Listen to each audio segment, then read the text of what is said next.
지난주에는 살아계신 예수님과 실제적인 교제를 나누기 위한 토대로 믿음을 통해서 그분과 하나됨, 연합을 이루어야 한다라는 말씀을 나누었습니다. 누군가의 아름다움을 발견해서 좋아하고 끌리는 감정이 생기면 그 사람과 우리는 연애를 시작하게 되지요. 그렇게 그 사람의 아름다움을 충분히 그리고 진정으로 깨닫게 되면 비로소 그 사람과 결혼을 하고 싶어집니다. 그리스도와의 연합이라는 것은 이러한 결혼과도 같고 세례식이 바로 그 연합을 근거로 공식적으로 갖는 결혼식과도 같다라는 말씀을 드렸습니다. 두 남녀가 서로에게 그렇게 끌려서 결혼을 하고 나면 이제 어떤 일이 일어납니까? 보통 로맨스 드라마나 영화를 보면 연애를 하면서 만났다 헤어졌다 막 난리가 나잖아요. 서로 오해하고 엇갈리고 하는 일이 얼마나 많이 일어납니까? 저기서 고개만 돌리면 바로 그 여자가 보이는데 그것도 모르고 그냥 돌아서 가버리는 통에 또 오해가 생기고, 그런 장면을 전지적 작가 시점에서 보는 우리는 뒤를 보라고! 아니 거기 말고 옆에! 막 들리지도 않는데 화면하듯 하고 막 큰 소리로 호들갑을 떨며 그렇게 답답해하고는 하죠.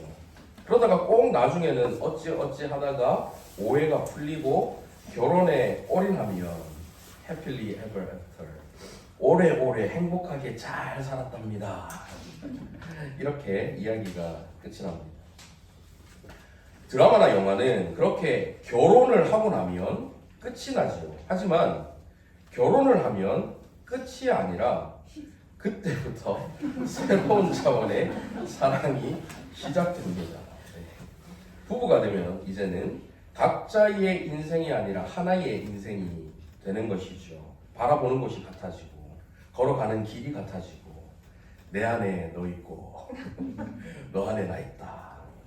타락한 세상에서 타락한 인간이 만나서 결혼 생활을 하니까 부부의 세계 같은 이런 드라마 같은 상황들도 나오는데요. 원래 하나님께서 만들어주신 이 결혼이라는 제도는 얼마나 아름답고 신성한 제도인지 모릅니다.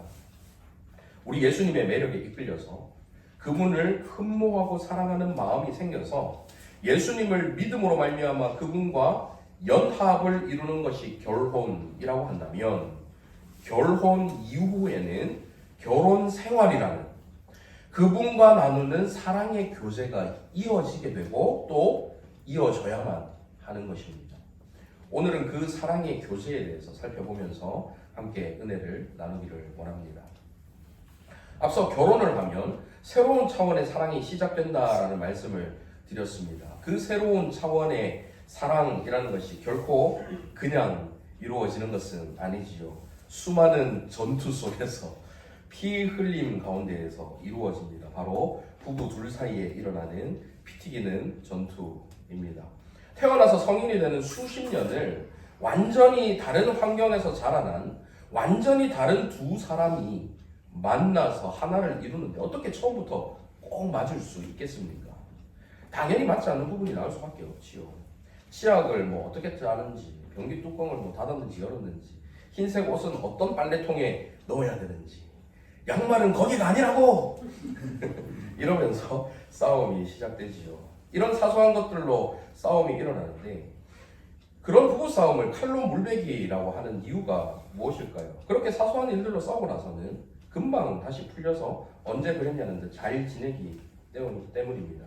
싸움을 피하는 것도 중요하지만 싸우고 나서 어떻게 해결하느냐가 더 중요한 것이지요. 부부싸움, 싸움 자체가 목적이 아니라 그것을 통해서 서로가 이만큼 다르다는 것을 보여주는 하나의 과정입니다. 싸우면서 그 다름을 깨닫고 우리가 이런 것들을 맞춰서 살아야 하는구나 하는 것을 깨닫는 것이 부부싸움의 목적이지요.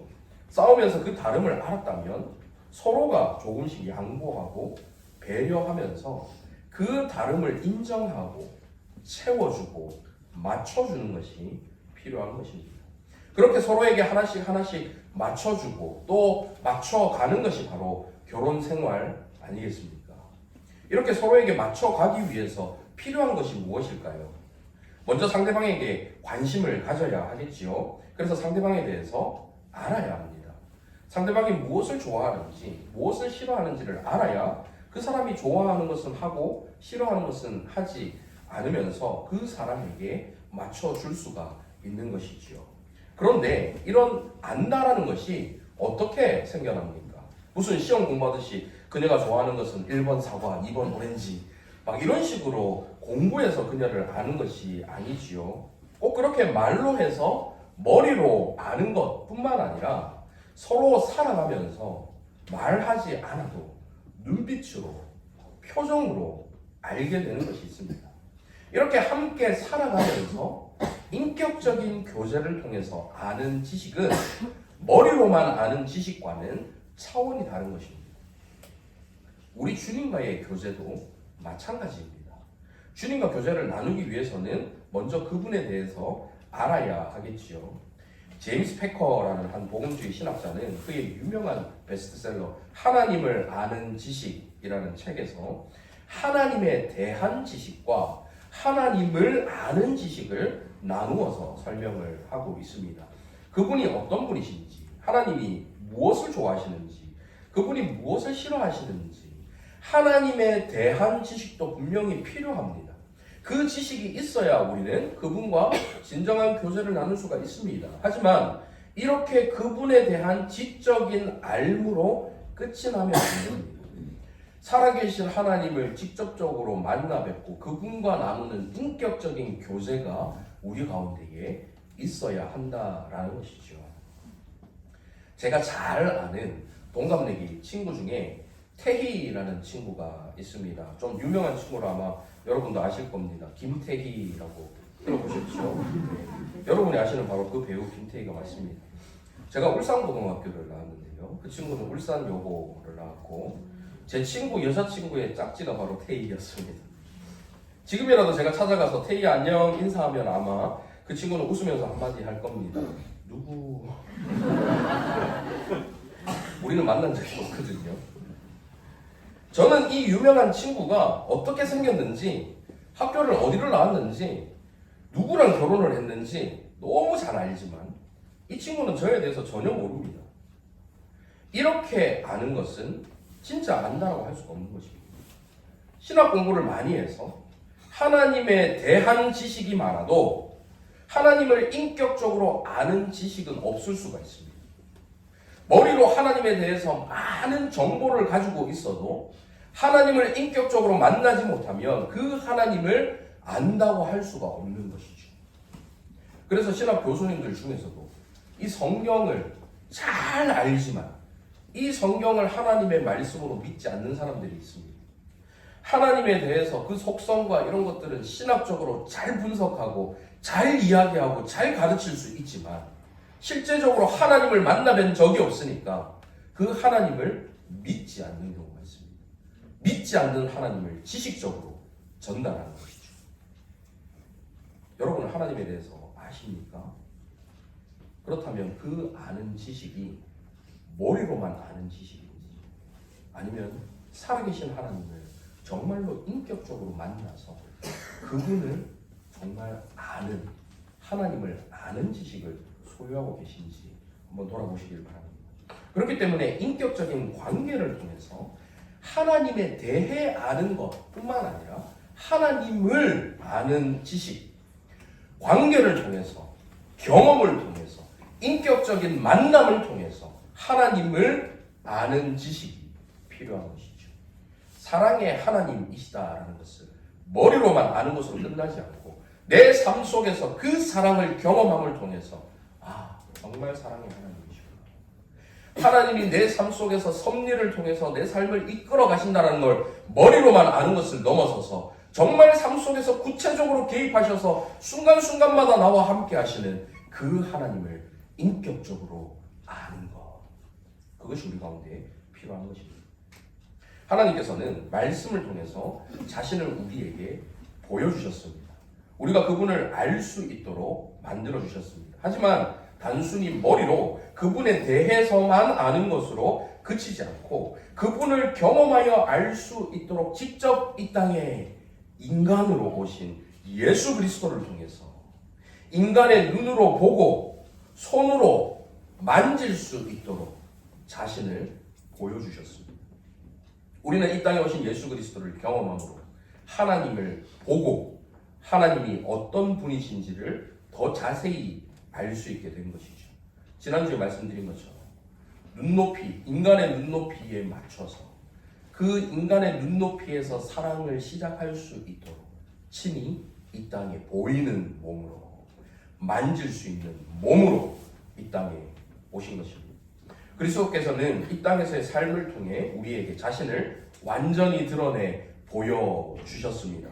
그분의 은혜, 그분의 사랑, 그분의 긍휼, 그분의 자비, 완전한 하나님의 형상으로서의 그 탁월하심과 위대하심, 사랑스러움과 아름다우심을 제자들과 함께 먹고 그들과 함께 마시며 그들과 함께 주무시기도 하고 그들과 함께 다니시며 함께 울고 함께 웃으며 그렇게 자신을 보여주셨습니다. 그분은 자신의 뜻을 보여주셨고 자신의 나라에 대해서 알려주셨습니다. 부활하신 예수 그리스도께서 보내주신 성령님을 통해서 우리는 지금도 여전히 살아계시는, 부활 이후에 다시 돌아가신 적이 없으신, 하늘로 오르시어 지금도 살아계신 그 예수님, 그분에 대해서 경험하고 그분을 인격적으로 만날 수가 있는 것입니다. 예수 그리스도의 삶과 가르침을 통해서 우리는 그분이 어떤 분이신지를 발견하고 그것으로 하나님을 알게 됩니다. 오늘 본문 5절을 한번 보십시오. 같이 읽어보실까요? 시작. 우리가 그에게서 듣고 너희에게 전하는 소식은 이것이니 곧 하나님은 빛이시라. 그에게는 어둠이 조금 더 없으시다는 것입니다. 여기서 빛이라는 것은 하나님의 신성과 하나님의 본질적인 속성을 강조하는 단어입니다. 하나님의 거룩하심, 그분의 위엄과 그분의 찬란한 영광을 나타낸다라고 할 수 있습니다. 빛이신 하나님께는 어둠이 조금 더 없으신데 여기서 어둠이라는 단어는 이 사도 요한이 자주 사용을 하던 그런 단어였습니다. 신약 성경에서 이 단어가 쓰이는 대부분이 요한의 책에서 발견되는데요. 거의 모든 경우에서 자연적인 어두움이 아니라 죄와 불의 등을 상징하는 의미로 사용된 것이죠. 즉 하나님은 절대적으로 거룩하신 분이셔서 죄와 불의와 같은 어둠은 조금도 함께 할 수 없다라는 뜻입니다. 이렇게 우리는 하나님께서 빛이시고 거룩하신 분이라는 것을 말씀을 통해서 알았습니다. 그리고 그분이 지으신 만물이 움직이는 그 모습을 보면서 우리 삶 가운데서 구체적으로 역사하시는 하나님의 그 세밀한 손길들을 경험하면서 빛 대신 그분의 찬란한 영광을 발견하고 그분이 얼마나 거룩하신 분이신지를 알게 되는 것이죠. 신앙생활을 하면서 시시때때로 우리에게 성령으로 찾아오셔서 우리를 만나주시는 주님을 또한 경험합니다. 말씀을 묵상할 때, 조용히 기도할 때, 고난 가운데 눈물 지으며 주님을 찾을 때에, 기쁨으로 하나님의 영광을 찬양할 때에, 일상에서 주님을 만나는 그 기적들을 경험하면서 살아갑니다. 이런 경험을 통해 우리는 머리로 아는 그분에 대한 머리로 아는 지식에서 넘어서서 그분과 인격적인 교제를 나누면서 마치 부부가 결혼식을 한 이후에 결혼 생활을 실제적으로 하는 것처럼 서로를 그렇게 생활을 통해서 결혼 생활을 통해서 서로에 대해서 알아가는 것처럼 주님을 알아가게 되는 것이죠. 결혼한 두 사람이 서로 맞춰주면서 살아가기 위해서 먼저 서로에 대해서 알고 나면 그 다음은 무엇을 해야 합니까? 알기만 하고 그 아는 것에 대해서 실천을 하지 않으면 아무 일도 일어나지 않지요. 그 사람이 뭘 좋아하는지 뭘 싫어하는지 알았으면 좋아하는 것은 하고 싫어하는 것은 하지 않는 실천이 그 가운데 있어야 합니다. 서로 다른 두 사람이 서로를 배려하고 맞춰주고 아껴주고 품어주는 그 과정을 통해서 서로를 더 깊이 알아가고 이해하게 됩니다. 부부간에 그런 과정과 노력 없이는 결코 새로운 차원의 사랑을 누릴 수가 없습니다. 자신을 향한 상대방의 노력을 보면서 상대방에 대해서 감사하게 되고 긍휼의 마음을 갖게 됩니다. 상대방도 마찬가지로 자신의 노력을 보면서 동일한 감정을 함께 느끼게 되는 것이죠. 그러면서 잠깐씩 만나서 좋은 것만 나누던 이 연애 시절과는 차원이 다른 사랑을 하게 되는 것입니다. 본문 6절, 7절 같이 한번 읽어보실까요? 시작. 만일 우리가 하나님과 사귐이 있다고 어둠에 행하며 조심하려고 진리를 하지 아니하거니와 그가 빛 가운데 계신 것 같이 우리도 빛 가운데 행하면 우리가 서로 사귐이 있고 그가 우리를 계실 바라 우리를 모든 죄에서 깨끗하게 하시는 것이요. 빛이신 하나님, 거룩하신 하나님과 사귐이 있다라고 하기 위해서는 어둠에 행해서는 안 된다라고 말씀하고 계시죠. 요한이 이 서신을 작성할 당시에는 영지주의라는 것이 점점 그 영향력을 키워가고 있었습니다. 그들은 참된 지식인 그노시스라고 하는, 그들이 이제 참된 지식으로 부르는 그 그노시스, 즉 깨달음을 통해 구원을 얻을 수 있다라고 믿었습니다. 이 사실을 깨닫지 못하는 사람은 구원을 못 받는 거예요. 그래서 어느 정도 지적인 능력이 있어야 하고 특별한 그 깨달음을 깨우쳐야 구원을 받을 수 있다라고 믿는 것입니다. 사실 이 그노시스라는 헬라어 단어는 체험적인 지식을 의미하는 것입니다. 그래서 앞서 제가 말씀드린 하나님에 대해서 체험적으로 아는 지식을 그노시스라고 할 수도 있는 것이죠.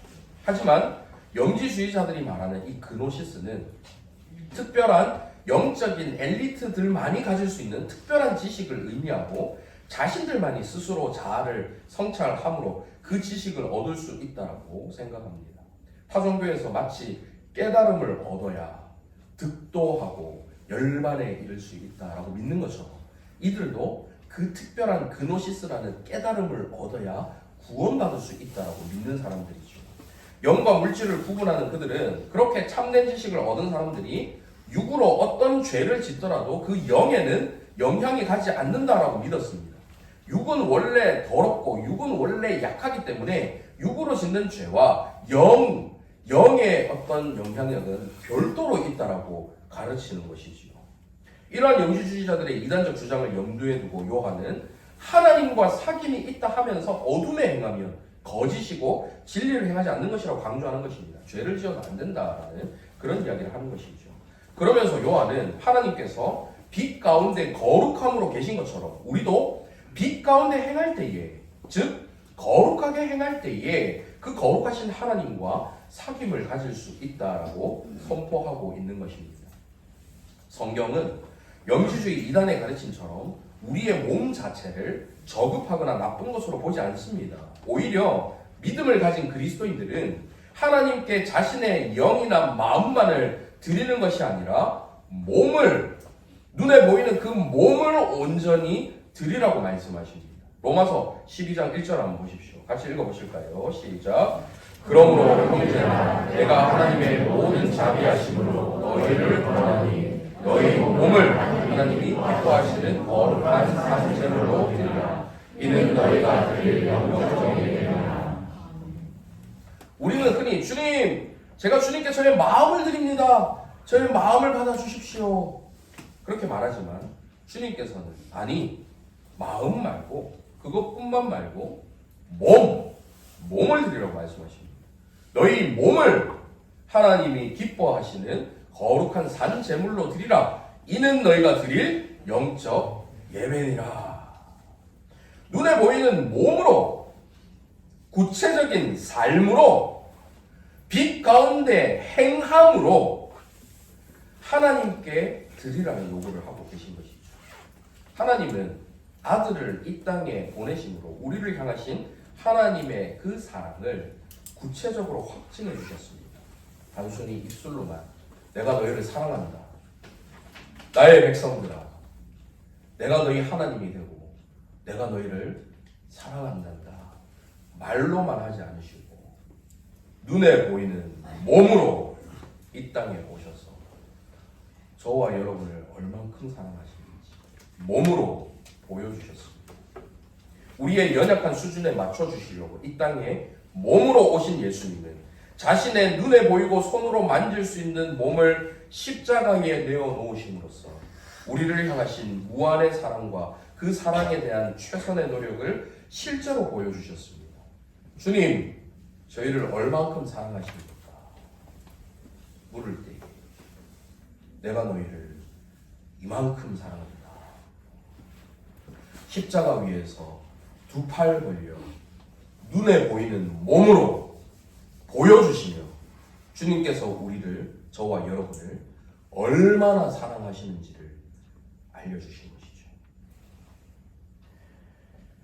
우리를 향하신 무한의 그 사랑을 우리는 바라보면서 주님께서 저와 여러분의 그 눈높이와 수준에 맞춰주시기 위해서 먼저 맞춰주신 그 모습을 볼 수가 있는 것입니다. 부부가 서로에게 보이는 차이점을 맞춰가려는 노력을 보이듯이 우리 예수님께서 먼저 우리에게 맞춰주셨습니다. 그렇기 때문에 우리도 거룩하신 그분에게 맞춰드려야 하고 그분을 향한 우리의 노력을 똑같이 보여드려야만 하는 것이죠. 부부 사이에서 서로가 맞기 위해서는 한 사람만 열심히 노력한다고 되는 것이 아닙니다. 서로가 각자가 같이 함께 맞추는 노력이 필요한 것이죠. 우리 주님께서 저와 여러분을 위해 맞춰주셨습니다. 이제는 저와 여러분이 그 주님께 맞춰드리는 노력을 해야 하는 것이죠. 어둠 가운데 거하던 삶을 빛 가운데 행하는 삶으로 바꾸는 실제적인 노력이 없으면 빛이신 그분과 사귐을 교제를 나눌 수가 없는 것입니다. 반대로 어둠을 버리고 빛 가운데 행하는 삶을 살아갈 때에 비로소 그분과의 사귐을 이룰 수 있고 그분의 거룩하심이 무엇인지 머리로 아는 것을 넘어서서 경험적으로 알 수가 있는 것이죠. 여기서 어둠이라는 것은 죄를 의미한다는 말씀드렸습니다. 빛과 어둠은 공존할 수가 없습니다. 빛이 있는 곳에는 어둠이 존재할 수가 없습니다. 우리가 어둠 가운데, 즉 죄 가운데 살아갈 때 주님과의 교제는 깨어지게 되고 있습니다. 지난주에 말씀드린 그리스도와의 하나됨, 그리스도와의 연합은 한번 맺어지면 절대 끊어지지 않는다라고 말씀드렸습니다. 하나님께서 성도를 견인해 주시기 때문에 끝까지 그 구원을 얻을 수 있도록 하나님께서 함께 하시죠. 그래서 성령을 통해서 믿음으로 하나됨을 이룬 사람들은 그 연합이 깨어지지 않습니다. 하지만 그리스도와의 교제는 죄 가운데 거할 때에 끊어질 수가 있습니다. 구원받은 성도라 할지라도 교회에 열심히 나오는 그리스도인들이라 할지라도 죄 가운데서 살아가면 주님과의 이 교제가 끊어진 상태로 살아가게 된다는 것입니다. 그럼 이런 끊어진 교제를 다시 회복시키는 방법이 무엇일까요? 본문 9절을 한번 함께 읽어보시겠습니다. 시작. 만일 우리가 우리 죄를 자백하면 그는 기쁘시고 의로우사 우리 죄를 사하시며 우리를 모든 죄에서 깨끗하게 하실 것이요. 주님 앞에 우리의 죄를 자백할 때에 신실하시고 의로우신 주님께서 우리의 모든 죄를 사하시고 우리를 모든 불의에서 깨끗하게 해주셔서 주님과의 그 교제가 다시 회복되는 것입니다.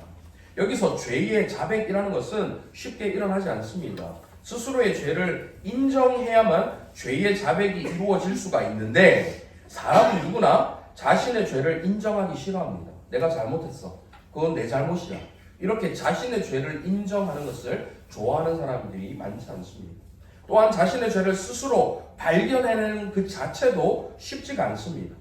거룩하신 주님 앞에 서본 사람만이, 빛 대신 그분 앞에 서본 사람만이 자신 안에 있는 그 더러움과 자신이 어두운 가운데 있구나라는 그 사실을 발견할 수 있게 된다는 말씀을 제가 종종 드렸지요. 그렇게 자신의 죄를 발견하여도 주님 앞에 자백으로 나아오기 위해서는 주님만이 그 죄 문제를 해결해 주실 수 있다는 이 사실을 믿어야만 가능합니다. 그 믿음이 없이는 결코 자신의 죄를 주님 앞에 자백하지 못합니다. 추악한 죄가 드러났을 때 스스로 해결해 보려고 몸부림치다가 그 죄의 무게감에 짓눌려서 결국 절망하고 마는 사람들을 종종 보게 됩니다. 하지만 믿음을 가지고 주님 앞에 자신의 죄를 자백하면 주님께서 우리의 죄를 깨끗하게 해 주신다고 말씀하셨고 약속하셨습니다. 하셨습니다. 지난주에 소개해드린 클레르보이의 베르나르라는 사람은 이 과정을 이렇게 상세하게 설명합니다. 화면을 보십시오. 악마의 검에 의해 영혼의 상처를 입은 사람에게 거룩한 치료자이신 성령님이 찾아오신다. 죄 가운데 있는 우리에게 성령님께서 찾아오십니다. 이 사람은 원죄의 상처를 치유받고 나서도 다시 죄를 지은 사람이고, 믿음을 갖고 주님과 연합되었음에도 불구하고 다시 죄를 짓는 사람인 거죠. 성령님을 애타게 찾은 사람이다. 그 사람이 먼저 자신의 죄를 고백한다. 그러면 날카로운 죄책감의 칼이 죄악된 습관의 종량을 제거한다. 극심한 고통이 있지만 용서의 희망으로부터 오는 헌신이라는 영보를 통해 그 고통이 진정된다. 그러면 영혼은 감사로 눈물을 흘린다. 그리고 경건이라는 음식과 함께 기도라는 음료를 함께 마셔야 한다. 이 기도의 음료는 양심의 마른 부분을 적시고 경건을 행하는 데 도움을 준다. 그렇게 상처 입은 영혼이 굶주림과 목마름을 만족시키고 나면 주님을 향한 사랑이 회복된다. 옛날 우리 신앙의 선배들은 죄에 대해서 형식적으로 묵상하지 않았습니다. 구체적으로 더 깊이 우리가 상상조차 하지 못했던 우리 가운데 있었던 그 죄의 조목조목 항목 하나하나 자세하게 묵상하고 그 죄 하나하나를 주님 앞에 해결하기 위해서 몸부림쳤습니다. 그 죄를 회개하고 주님과의 사랑을 회복하는 과정도 이렇게 상세하게 묵상했어요. 여러분 이토록 회개 과정을 상상해 보신 적이 있으십니까? 우리 신앙의 선배들은 다 이렇게 이 과정에 대해서 그렇게 고민하고 어떻게든 하나님과의 그 사랑을 회복하기 위해서 어떻게든 그 달콤한 교제를 이어가기 위해서 몸부림치며 살아갔던 선배들이 있었던 것이죠. 저와 여러분이 신앙생활을 이토록 진지하게 하고 계십니까? 여러분 이토록 진지하게 여러분의 죄 문제에 대해서 회개에 대해서 하나님과 사랑이 회복되는 것에 대해서 고민해 보신 적이 있으십니까? 그는 죄 가운데 있는 성도가 성령님의 은혜를 간구하면 성령님께서 찾아오셔서 죄를 자백하게 하시고 그 뒤에 헌신과 감사, 경건과 기도를 통해 주님을 향한 사랑이 회복된다라고 설명하고 있습니다. 그렇기 때문에 우리가 예배 가운데 매주마다 우리의 죄를 고백하는 회개의 기도 시간을 가지려고 하는 것이고 그 시간을 갖고 나서 주님께서 우리에게 약속하신 그 사죄를 선언함으로써 이 과정을 거치려고 하는 것입니다. 물론 이런 설명을 무슨 수학 공식처럼 우리 삶 속에서 적용할 수는 없겠지만 우리가 교제를 회복하는 과정을 이해하는 데는 어느 정도 도움이 되는 설명이라고 할 수 있을 것입니다. 이러한 주님과의 교제의 기쁨을 경험한 베르나르가 작사한 찬송가가 있습니다. 찬송가 85장입니다. 3절에서 그는 이렇게 고백합니다. 참 회개하는 자에게 소망이 되시고 구하고 찾는 자에게 기쁨이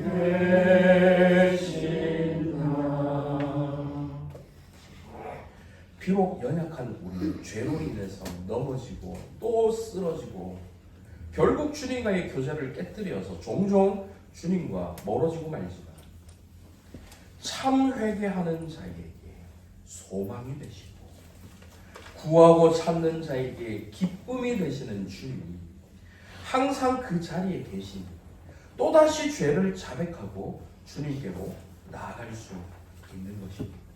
또다시 주님과의 그 달콤한 교제를 회복하고 그 주님과 교제를 나눌 수 있는 것이죠. 우리 주님께서는 그토록 저와 여러분을 사랑하셔서 저와 여러분이 또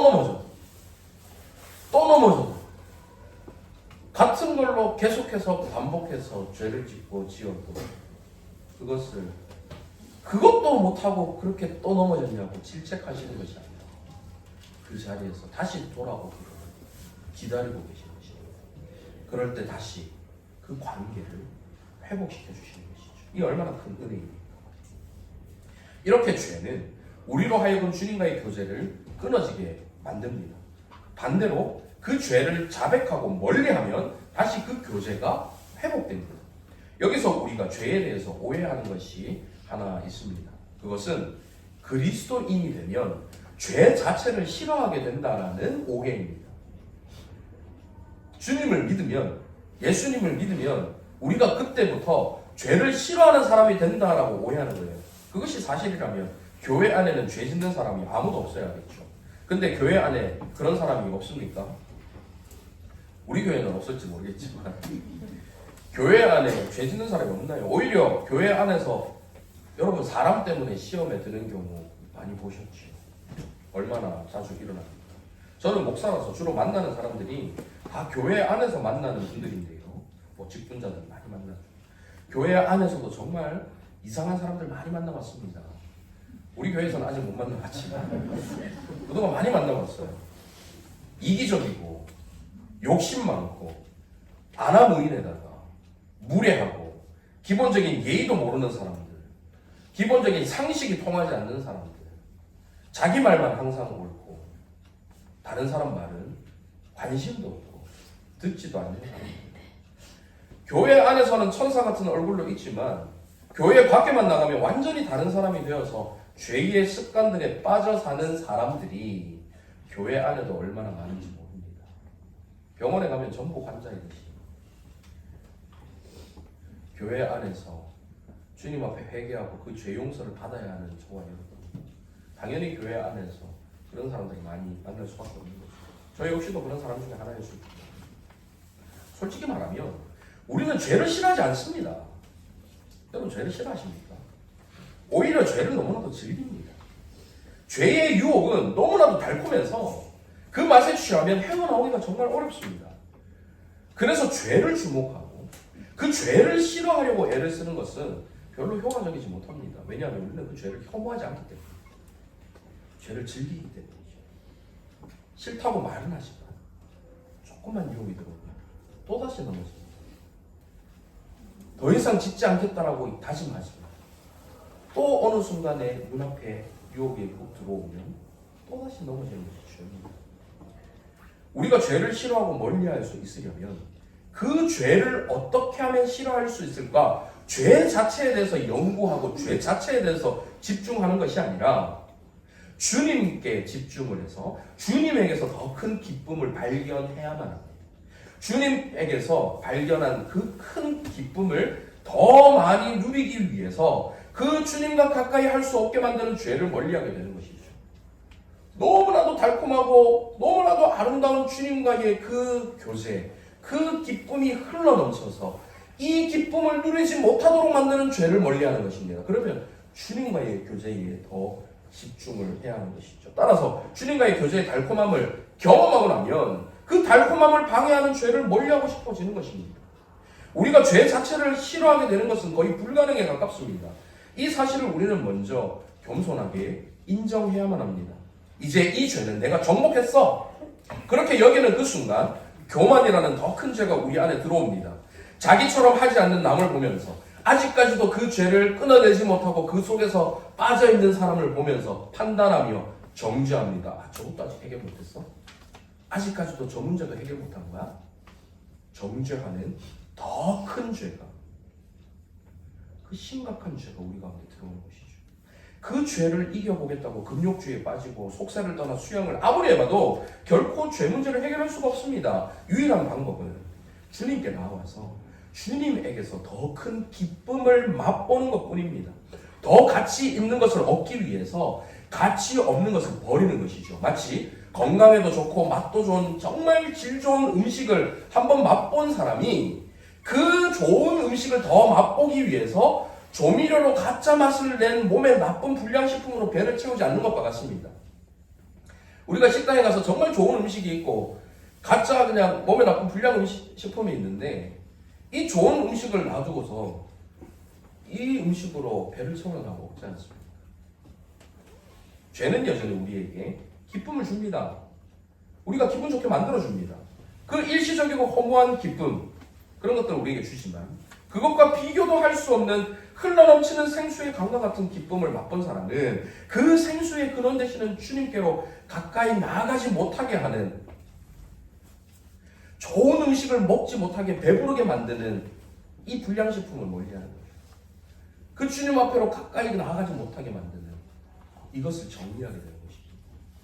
정말 내가 사랑하는 한 사람이 있다면 그 사람을 만나기 위해서 내 주변에 다른 사람들을 정리하는 거예요. 다른 이성을.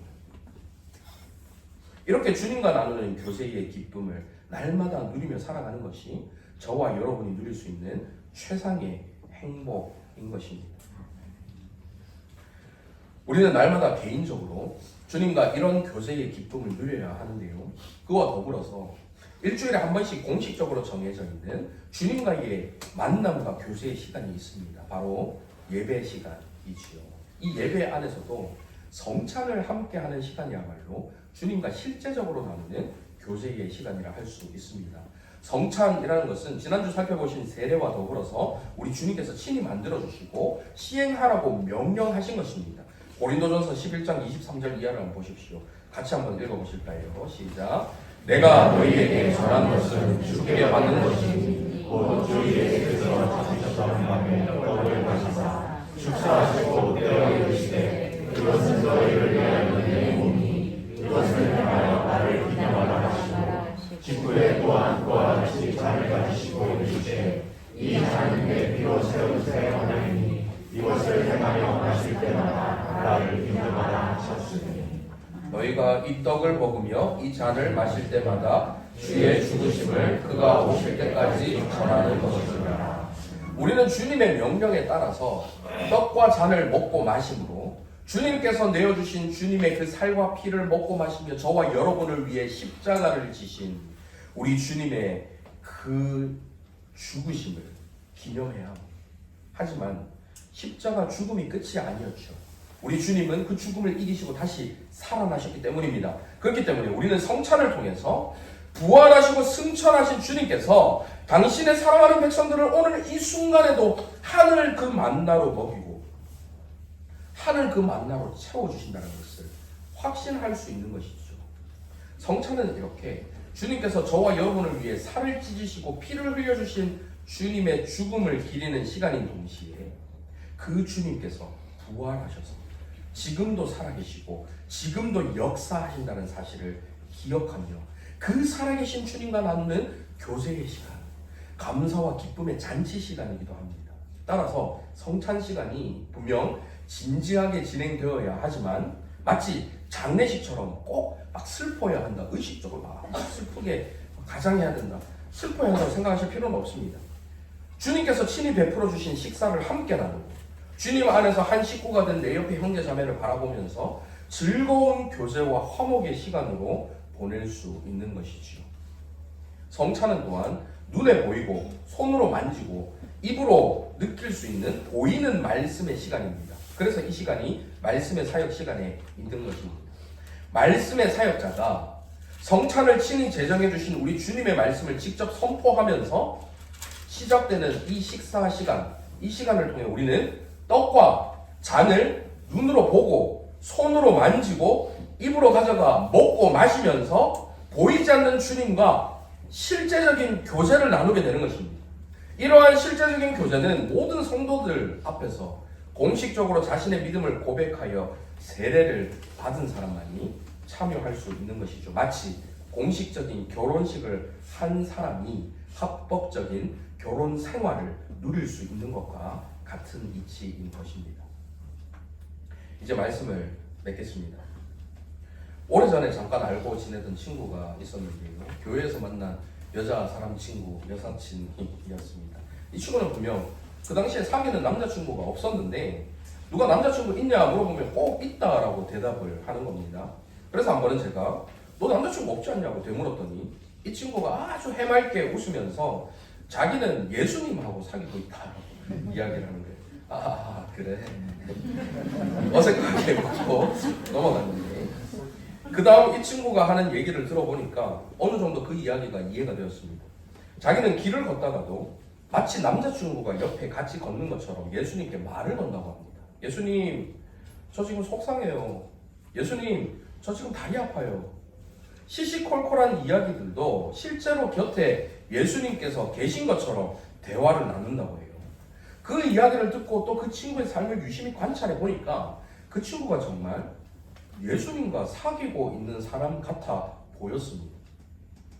우리는 일상에서 살아계신 예수님을 의식하며 살아가야 합니다. 예수님께서 죽으시고 그걸로 끝난 것이 아니라 다시 살아나셔서 하늘에 오르시고 지금도 살아계신다는 그 사실을 항상 의식하며 살아가야지요. 여러분, 신앙생활 하시면서 우리는 헛된 것을 믿는 종류가 아닙니다. 우리는 죽은 신을, 인간이 만들어낸 신을 믿는 사람들이 아닙니다.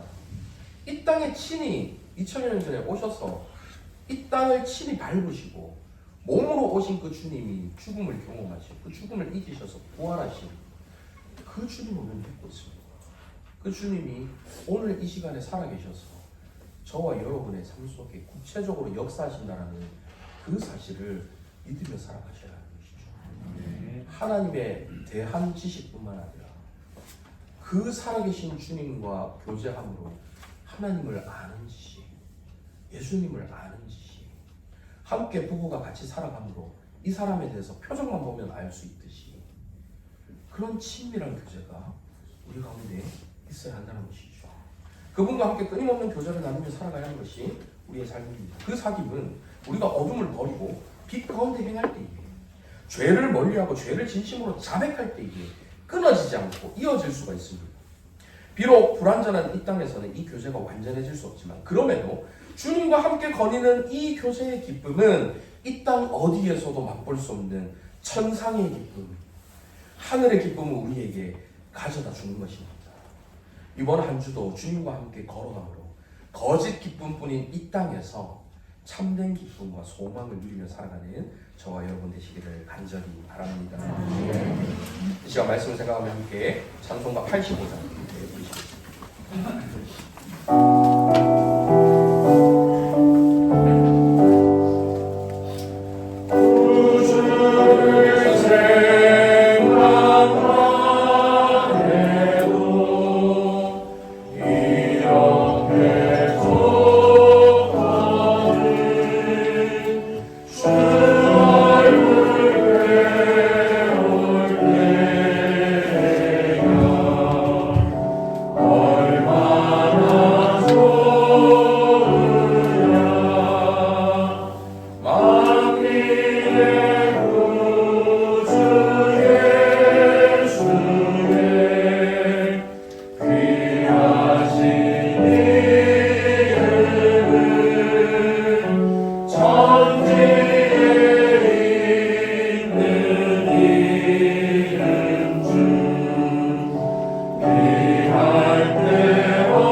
세상에 줄 수도 알 수도 없는 기쁨이 되신다.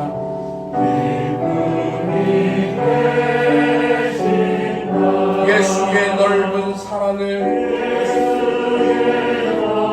십자가 위에서 몸으로 보여주신 그 사랑 어찌 다 말하랴. 그 사랑은 그분을 인격적으로 만나서 주 사랑 받은 사람만, 그 사랑 알도다. 사랑의 구주 예수,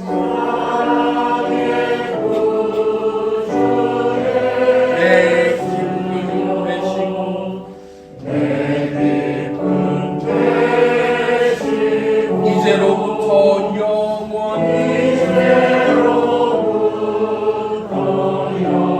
영광이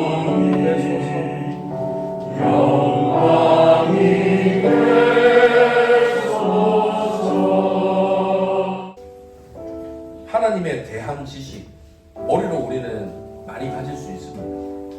하나님이 어떤 분이신지, 그분이 무엇을 좋아하시는지 열심히 연구해서 파악할 수 있습니다.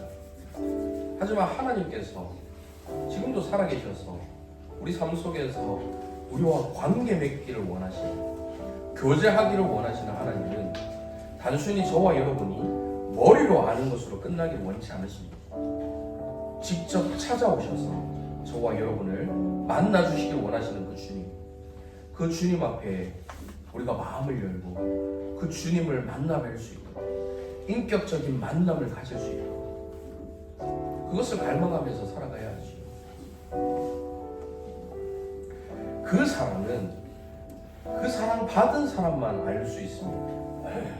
그 사랑 받아보지 못한 분들은 그 사랑이 무엇인지 진짜 안다고 할 수가 없는 것이죠. 주님, 하나님에 대한 지식이 아니라 하나님을 아는 지식. 부부가 함께 살아가며 서로에 대해서 아는 것처럼 하나님을 그렇게 인격적으로 만나서, 살아계신 하나님을 직접 만나서 그 하나님을 진심으로 사랑할 수 있도록 인도하여 주시옵소서. 어둠에서 벗어나서 빛 가운데 행함으로 주님과 더욱 깊은 그 달콤한 교제를 나누며 살아갈 수 있도록 인도하여 주시옵소서 하고 말씀을 생각하며 함께 기도하시겠습니다. 살아계신 아버지 하나님, 참회게 하는 자에게 소망이 되시고 구하고 찾는 자에게 기쁨이 되시는 주님, 주님께서 저희와 함께 해주시옵소서. 아버지 하나님, 하나님의 아버지 하나님의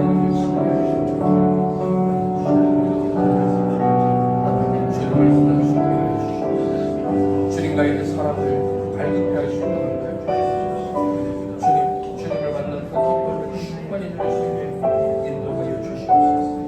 주님을 더욱더 사랑하는 마음 우리 가운데 있게 주시옵소서. 아버지 하나님, 우리에게 역사해 주시옵소서. 하나님, 주님의 그 역사하시는 이 삶 가운데 나타날 수 있도록 주님을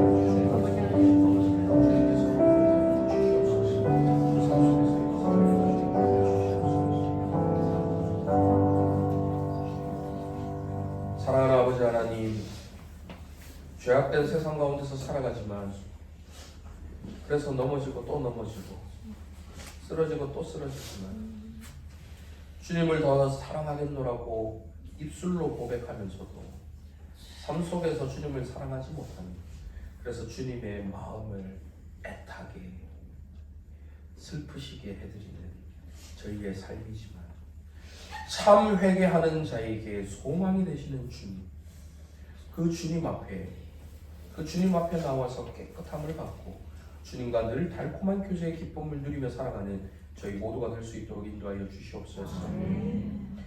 진정한 부흥은 신비로운 체험이 아니라 사람들이 놀라는 어떤 현상이 아니라 사랑할 수 없는 하나님을, 죄 때문에 사랑할 수 없는 저희가 죄 때문에 사랑할 수 없는 하나님을 사랑하는 그것, 하나님을 알고 하나님을 사랑하는 그 마음이 우리 가운데 일어나는 그것이 바로 참된 부흥인 줄 믿습니다.